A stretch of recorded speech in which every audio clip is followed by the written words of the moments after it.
The room was quiet in the way expensive rooms usually are. Soft lighting. Marble floors. People standing straight without being told to. A long dining table stretched across the center, untouched plates still warm, steam rising slowly as if time itself had paused out of respect. Then the Millionaire Sheikh spoke. He didn't raise his voice. He didn't need to.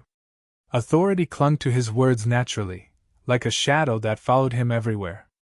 He leaned slightly toward the man beside him and said something in Arabic. Casual. Sharp. Meant to stay private.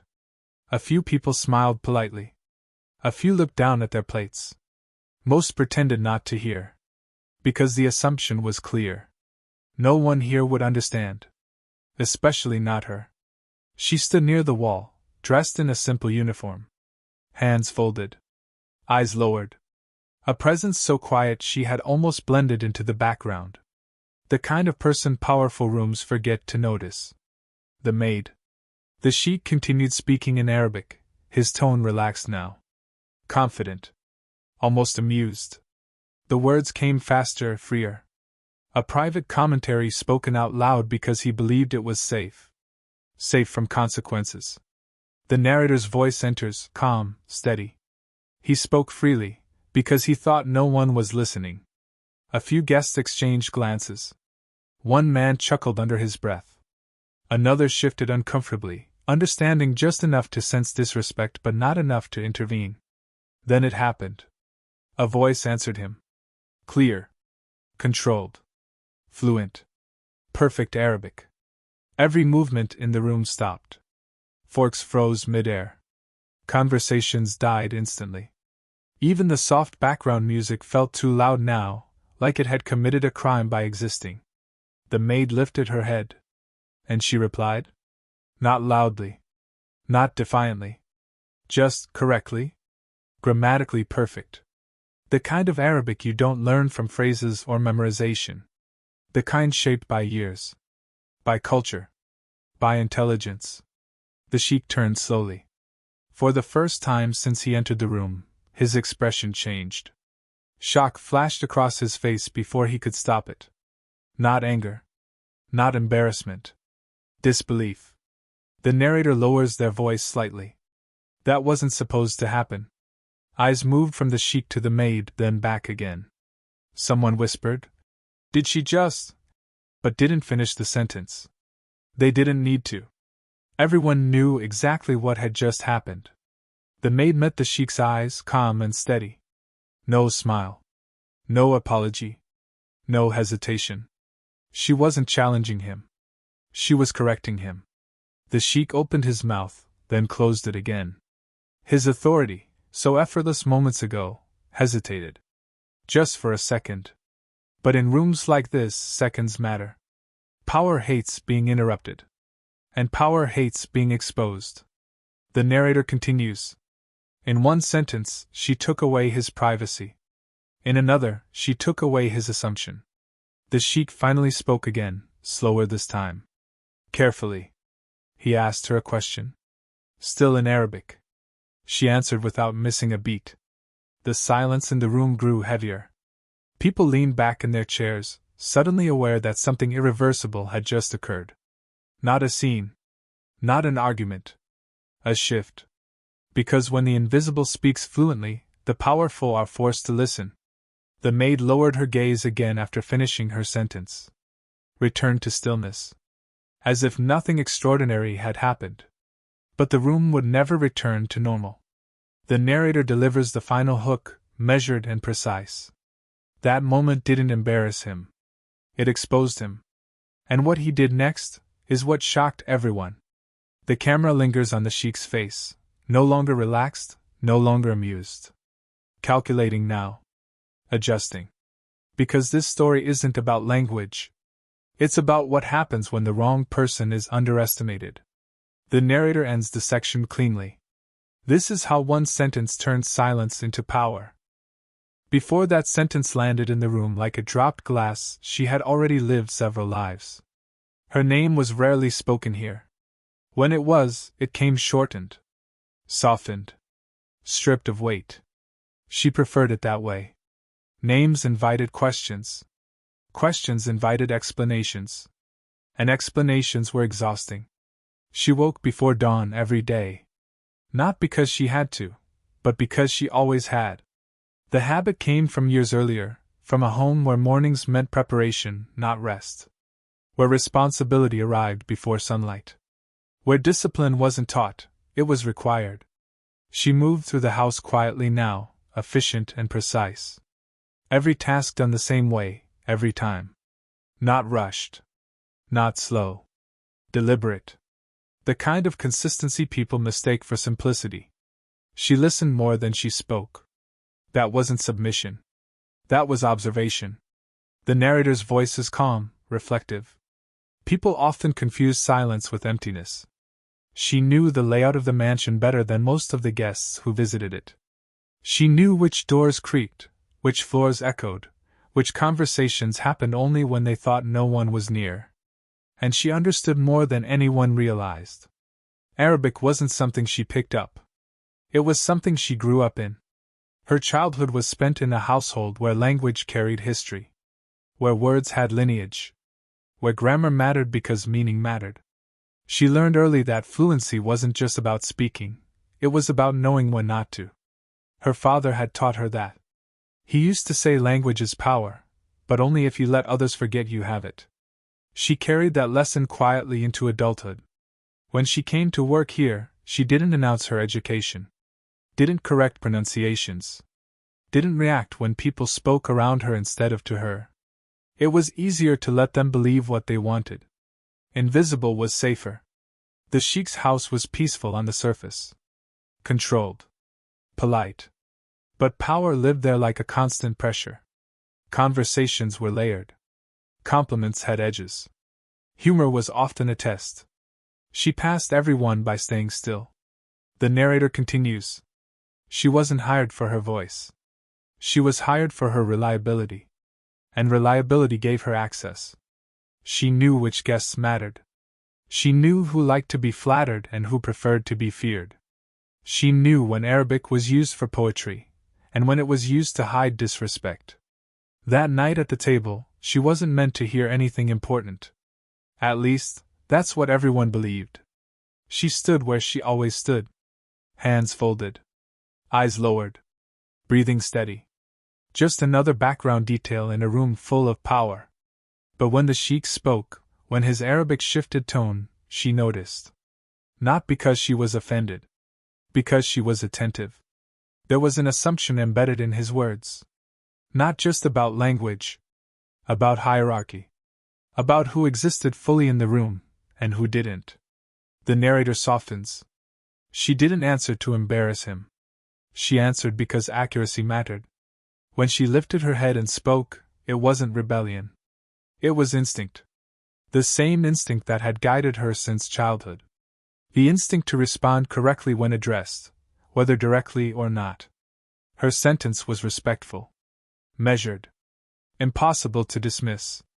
And the moment it left her lips, something irreversible happened. The room saw her. Not as staff. Not as background. As presence. After that, she returned to silence. Not because she was afraid, but because she had already said enough. She didn't know what would come next. But she knew one thing clearly. People who build power on assumptions never forgive the moment those assumptions collapse. The narrator sets the turn. And the Sheikh did not forgive easily. The Sheikh did not react immediately. That was the first mistake people made when reading him. They assumed silence meant restraint. In reality, silence meant calculation. The dinner ended politely. Too politely. Compliments were exchanged. Smiles returned, carefully reconstructed. The moment passed, at least on the surface. Guests left believing the tension had dissolved, that whatever had happened would be quietly forgotten. They were wrong. The narrator's voice lowers, deliberate. Power doesn't explode when it's challenged. It tightens. The Sheikh noticed everything after that. Where she stood. How often she passed through the room. How easily she faded back into the background, as if the moment had never happened. That bothered him more than the sentence itself. He replayed it later, not the words, but the feeling. The interruption. The way the room had shifted its attention away from him, even briefly. Authority, once interrupted, never forgets the sensation. He told himself it wasn't personal. But power always lies to itself first. The next morning, the rules changed. Not officially. Nothing written. Nothing announced. Just subtle adjustments. Instructions passed down through intermediaries. Schedules revised. Eyes watching more closely. Control reasserting itself. She noticed immediately. She was assigned unnecessary tasks. Corrected for things that had never been an issue before. Spoken to slowly, deliberately, like comprehension had suddenly become a question. The narrator continues. Humiliation rarely arrives loud. It prefers precision. At meals, Arabic flowed again, but this time, sharper. Comments framed as jokes. Observations dressed as humor. Laughter encouraged, then watched. She didn't react. That infuriated him. Because power feeds on response. On discomfort. On visible submission. Her calm was not obedience, it was resistance disguised as professionalism. And resistance, to someone like him, was unforgivable. The Sheikh began asserting authority publicly. Instructions were repeated in front of others. Minor corrections made into performances. He leaned back in his chair, watching reactions carefully, gauging who noticed, who looked away. This wasn't about discipline. It was about reclaiming narrative. The narrator sharpens. He needed her smaller. Quieter. Returned to where he believed she belonged. At a gathering later that week, he did something deliberate. He spoke Arabic again, slowly this time. Clearly. Making sure others could follow just enough to sense meaning, but not enough to grasp intent. He paused mid-sentence, glanced in her direction, and smirked. A test. The room waited. She did not respond. Not because she couldn't. Because she wouldn't. That moment, her refusal to engage, felt like defiance. The Sheikh's jaw tightened. His smile stayed in place, but it hardened. Control was slipping, and he knew it. Not visibly. Not yet. But power, once threatened, always escalates. He began asking questions about her. Quietly. Background checks disguised as curiosity. Who hired her? Where she came from? How long she planned to stay? Information gathered not to understand, but to dominate. The narrator continues. When power can't silence you, it looks for leverage. Whispers followed. Suggestions made. Doubts planted. Not accusations, never that obvious. Just enough to isolate. To make others cautious. To remind her that safety in powerful spaces is conditional. Still, she followed every rule. Every instruction. Every boundary. She gave him nothing to use. And that enraged him. Because now, the only thing left to reclaim control was punishment. The Sheikh finally made a decision. Not emotional. Strategic. If she wouldn't shrink willingly, he would make her an example. The narrator delivers the chilling end beat. He leaned toward an associate and spoke quietly, no humor this time. She needs to be reminded, he said, calm and certain. That silence is a privilege. And with that, the line was crossed. Not by her. By him. He chose the moment carefully. Power always does. It wasn't during a gathering. Not in front of witnesses. Not where dignity might interfere. He waited for a quiet window, one of those gaps where life keeps moving, but no one is really paying attention. Late evening. Fewer staff. Fewer eyes. The house felt different that night. Not louder. Not tense. Controlled. She noticed it the moment she stepped into the corridor. Conversations cut short. Doors closed more deliberately than usual. Instructions came through intermediaries instead of directly. Distance. The narrator's voice is steady, ominous.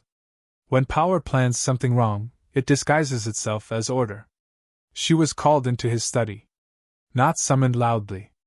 Just a message passed along, neutral in tone. professional. As if this were routine. She knocked once. Entered. Stood where she was told. The sheik didn't look at her immediately. He reviewed papers, adjusted his cufflinks, let the silence stretch. A technique meant to bend people before words were even used. Finally, he spoke. Still calm. Still controlled. Still pretending nothing had shifted. He referenced a rule. An expectation. A vague boundary that had never existed before. His words were careful, layered with authority and implication. She listened. When he finished, she responded politely. Briefly. Respectfully. No correction. No challenge. That was when his tone changed. Subtle. Almost elegant. He leaned back and spoke in Arabic again, but not to test her fluency this time. To weaponize it. To say things that sounded administrative on the surface, but carried weight underneath. Consequences. Reassignment. Reputation. The narrator lowers slightly. This wasn't discipline. It was intimidation. She met his eyes, not defiantly, not submissively. Just steadily. I understand, she said. That was all. No apology. No fear. Something in his expression tightened. He had expected resistance, or submission. He got neither. That was when he crossed the line. The next day, her access changed. Not removed. Restricted. Rooms she had always worked in were suddenly covered. Tasks reassigned without explanation. Schedules altered so she worked alone more often, visible less, isolated more. And then came the accusation. Not direct. Never direct. A missing item. A misplaced document. A suggestion framed as concern. The narrator sharpens. When power wants to punish without evidence, it manufactures doubt. She was questioned, politely, of course. Procedures followed. Smiles maintained. But the implication was clear. Trust was being withdrawn. She answered everything calmly. Facts only. No emotion. There was nothing to find. And that frustrated him. Because without proof, punishment required something else. Authority. He made a call. Not to discipline. Not to clarify. To remove. That evening, she was informed her services were no longer required. Effective immediately. No explanation given. No chance to respond. Just a decision delivered as inevitability. The narrator pauses. He thought that was the end. She packed quietly. Left without scene. Without protest. Without tears. And that was his second mistake. Because people who leave calmly are not defeated. They are planning. As she stepped out of the gates for the last time, she didn't look back at the house. She looked forward. At what had just been set in motion. The narrator delivers the end beat, firm and chilling. He believed he had silenced her. What he had actually done was give her reason. Silence followed her out of the gates. Not the peaceful kind. The kind that forces clarity. She didn't go home angry. She didn't replay the insults. She didn't panic. Instead, she sat in a quiet room that night and did something far more dangerous.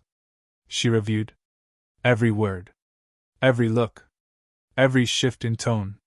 The narrator's voice is calm, precise. Emotion clouds judgment. Distance sharpens it. What happened to her wasn't misunderstanding. It wasn't culture. It wasn't ego alone. It was retaliation. And retaliation, when stripped of excuses, becomes motive. She opened a notebook. Not dramatically. Not symbolically. Just practically. Pages already marked. Dates already written. She had kept them long before this moment, not out of fear, but habit. Observation leaves traces. She listed the changes. Schedule alterations. Restricted access. Witnesses who noticed but stayed quiet. Patterns formed quickly. This wasn't dismissal. This was containment. And containment meant he was afraid of something. That realization settled calmly in her chest. The narrator continues. Power doesn't remove what it controls. It removes what it can't. She made one call. Not to complain. Not to accuse. To ask a question? The person on the other end listened carefully. Asked for nothing emotional. Only facts. Timelines. Context. Language used. When she finished, there was a pause. Then a sentence that changed everything. "This isn't employment termination," the voice said. "This is discriminatory retaliation." She closed her eyes, not in relief, but in confirmation. She already knew. The next steps were methodical. She didn't speak publicly. Didn't post. Didn't warn anyone. Strategy doesn't announce itself. She gathered documentation. Messages. Schedule changes. Names. Times. The exact wording used when language shifted from professional to punitive. And most importantly, she documented the moment everything turned. The Arabic sentence. The room. The witnesses. The silence that followed. The narrator sharpens. What humiliated him wasn't what she said. It was who heard it. And witnesses are liabilities power never forgets. She reached out to two people quietly. Both had been in the room that night. Both had noticed the shift afterward.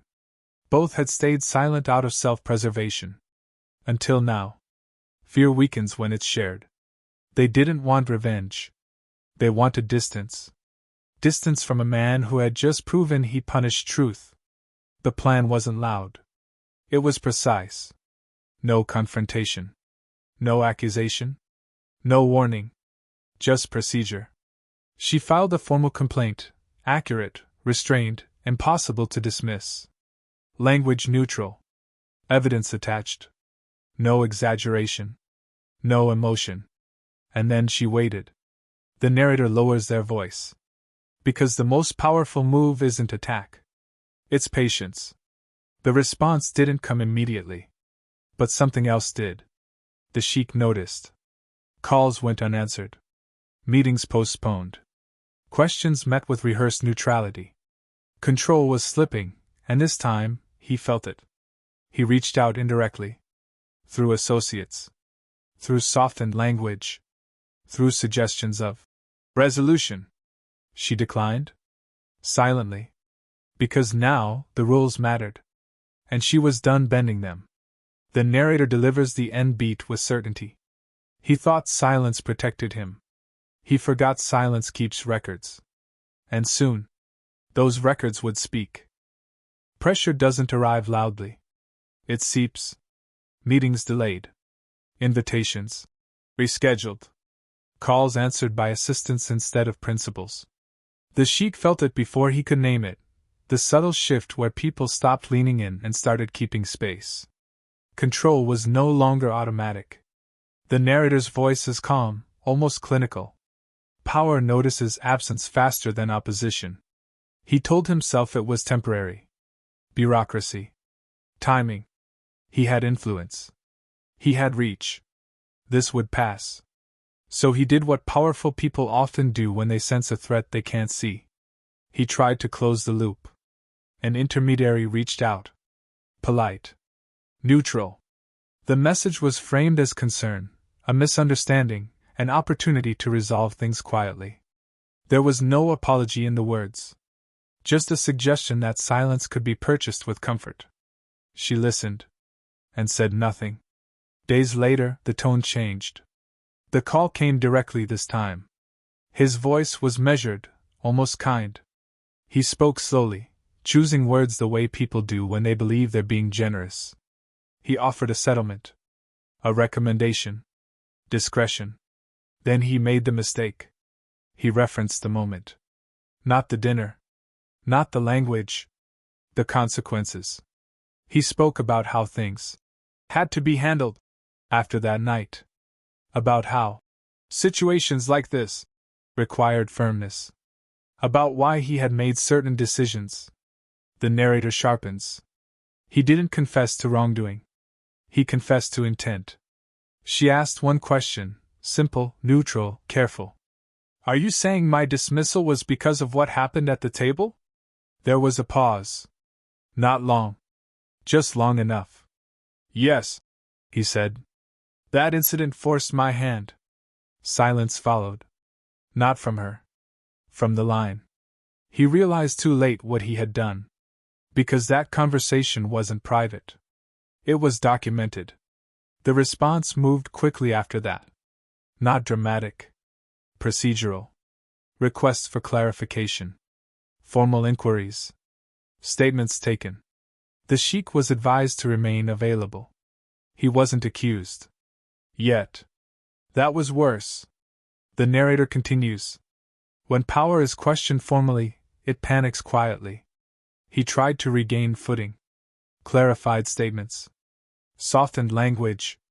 Suggested cultural misunderstanding. But records don't respond to charm. And documentation doesn't forget. Witnesses were contacted. 2 of them. They didn't embellish. Didn't editorialize. They confirmed the shift. The tone. The retaliation. The Arabic sentence mattered, but what followed mattered more. The pattern was clear. By the time the formal notice arrived, the outcome was already decided. The Sheikh read it twice. Slowly. Carefully. As if reading it again might change the words. It didn't. He was required to cooperate fully. Required to provide documentation. Required to answer questions he had never expected to be asked. Authority hates being required. The final meeting wasn't public. It didn't need to be. He sat across from professionals who did not care about status, wealth, or reputation. Only sequence. Only evidence. Only facts. He tried once more. I was enforcing order, he said calmly. The response was immediate. No, came the reply. You were enforcing silence. That distinction sealed it. The narrator lowers their voice for the payoff. Consequences didn't arrive as punishment. They arrived as correction. The Sheikh wasn't arrested. He wasn't shouted at. He wasn't humiliated publicly. He was exposed privately. And in rooms like his, that's worse. By the time the decision was finalized, his influence had thinned. Invitations stopped. Partnerships paused. Distance grew. Not because people suddenly learned morality. Because risk had entered the equation. And risk makes power nervous. The narrator delivers the end beat, quiet and definitive. He tried to erase a moment. Instead, he documented it. And that documentation changed everything. The end didn't arrive with noise. No headlines. No spectacle. No public apology delivered at a podium. Just distance. The Sheikh noticed it first in small ways. Messages that once came instantly now took days. Meetings that were confirmed, dissolved into vague postponements.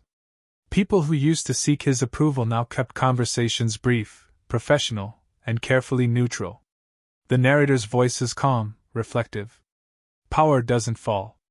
It fades. The formal outcome was never announced publicly, but its effects were everywhere. Contracts were reviewed. Partnerships quietly restructured. Influence thinned, not because anyone declared judgment, but because no one wanted proximity anymore. Risk had a name now. And it carried his. He kept his house. His wealth. His title. What he lost was something he couldn't replace. Assumed authority. Meanwhile, her life moved forward. Not dramatically. Not defiantly. Purposefully. She didn't seek attention. She didn't tell her story unless asked. When she did, she spoke plainly, no bitterness, no triumph. Truth doesn't need decoration. The resolution included accountability. Not revenge. Compensation, not as reward, but as acknowledgement. Terms carefully structured to prevent repetition, not to shame. The narrator continues. Justice isn't loud when it's done right. She used the settlement to return to something she had put aside long ago. Education. Work that aligned with who she had always been before she learned to stay quiet. Language, this time, was at the center. She taught. Not just vocabulary, but context. History. Precision. The power of listening before speaking. The responsibility that comes with fluency. Students didn't know her story. They didn't need to. Because the lesson lived in how she carried herself. Calm. Measured. Unapologetically competent. The Sheikh, on the other hand, adjusted. He spoke less freely now. Paused longer before assuming. Corrected himself mid-sentence more often than before. Not out of humility. Out of memory. Because somewhere in his mind lived a moment he could not rewrite. A sentence he had spoken carelessly, and the reply that dismantled it. The narrator softens. He wanted to clean the room with authority. Instead, he exposed himself to accountability. Their paths never crossed again. They didn't need to. The balance had already been restored. The camera lingers, not on either of them, but on the space between power and assumption. The invisible gap where people believe they are unseen. That's where mistakes live. And that's where this story ends. With a quiet irony. She said one sentence. He answered with consequences. And those consequences taught him more than silence ever could.